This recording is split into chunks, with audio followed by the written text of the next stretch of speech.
Good evening and welcome to Monday's edition of the Regional News. I'm Paul Moore. Venezuela's top prosecutor launched an investigation into death threats against a presidential candidate as fears of political violence in the region have risen following last week's assassination in Ecuador. Attorney General Tariq Sahab wrote in a post on social media that human rights prosecutors have been assigned to investigate the threats against Delcy Solorzano, a presidential hopeful competing in an opposition primary. In October, the opposition primary aims to pick a standard bearer to face off against President Nicolas Maduro's ruling socialists in next year's general election. Solorzano, the head of the Citizen Encounter Party, said on Saturday that insult-laden death threats were sent to her via Facebook account, and on X, she posted a screenshot that appeared to show a message attributed to Colombia's National Liberation Army, ELN rebel group, threatening to kill her.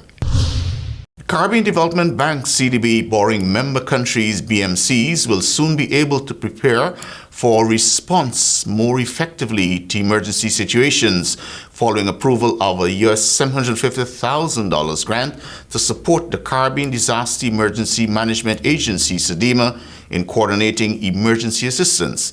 CDB's support will strengthen SEDEMA's capacity to supplement national emergency response operations when a country experiences a hazard event.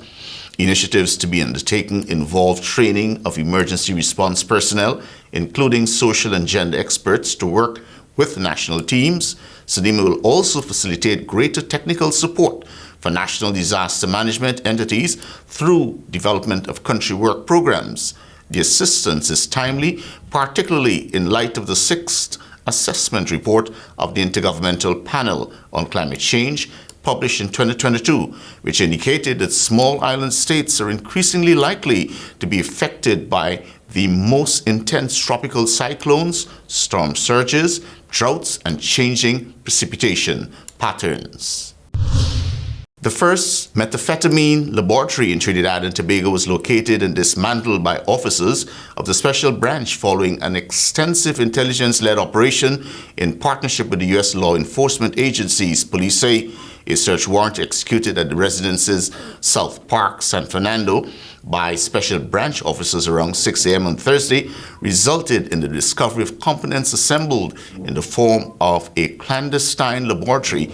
Police say officers also discovered a quantity of cash, precursor chemicals, and packets of crystals of various sizes resembling that of methamphetamine. One national of China was arrested in connection with the laboratory and the drugs seized. And that's it for the regional news. Back to you, Travis.